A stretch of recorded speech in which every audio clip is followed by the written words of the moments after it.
There's a question people are afraid to ask out loud, but secretly search for late at night. A question surrounded by fear, shame, and a lot of misinformation. What really happens to your prostate if you masturbate every single day? You've probably heard the warnings that it's dangerous, that it causes inflammation, weakness, or even cancer. But what if I told you the truth is the complete opposite? Today, we're exposing what real science says, and the answer may shock you. To understand the truth, we need to understand the prostate itself. The prostate is a small, walnut-sized gland that's part of the male reproductive system. Its main function is to produce the fluid that nourishes and protects sperm. It sits just below the bladder and surrounds the urethra, which is why prostate problems affect urination. As men age, this tiny gland becomes one of the most important and feared parts of the body. For years, myths have spread in locker rooms, forums, and social media claiming that frequent masturbation wears out the prostate, causes chronic inflammation known as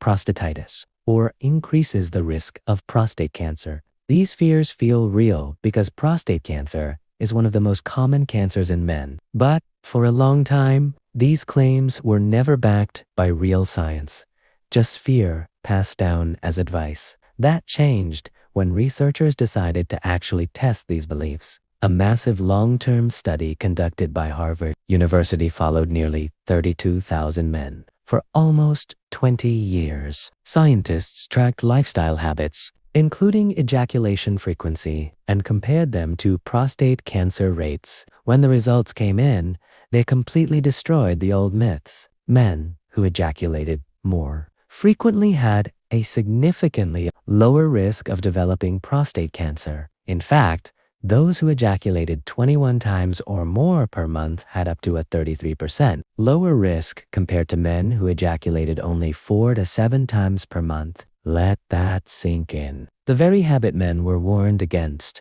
turned out to be protective, not harmful. Scientists believe there are several reasons for this. One theory is known as the prostate stagnation hypothesis. Regular ejaculation helps flush out old fluids, dead cells, and potentially harmful substances from the prostate before they can cause inflammation or cellular damage. Another theory suggests that frequent ejaculation supports healthier cell turnover, reducing the chance of abnormal cell growth. There's also evidence that ejaculation reduces stress and inflammation in the body, both of which are linked to cancer risk.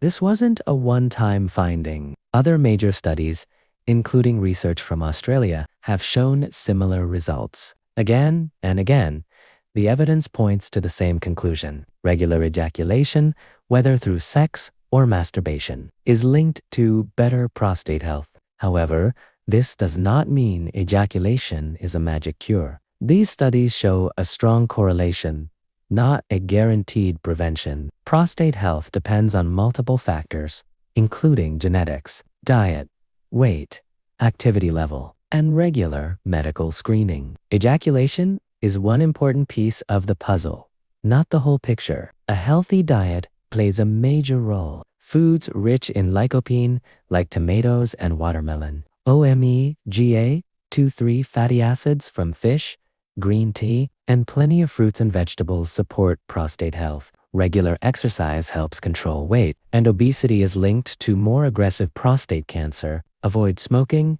limit alcohol, and manage stress.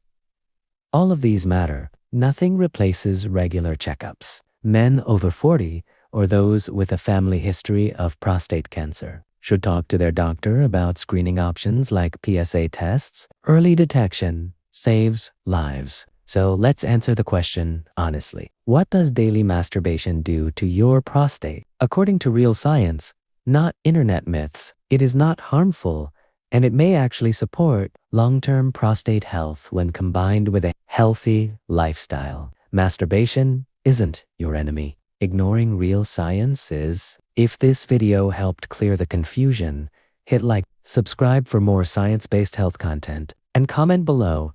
What other men's health myths should we expose next?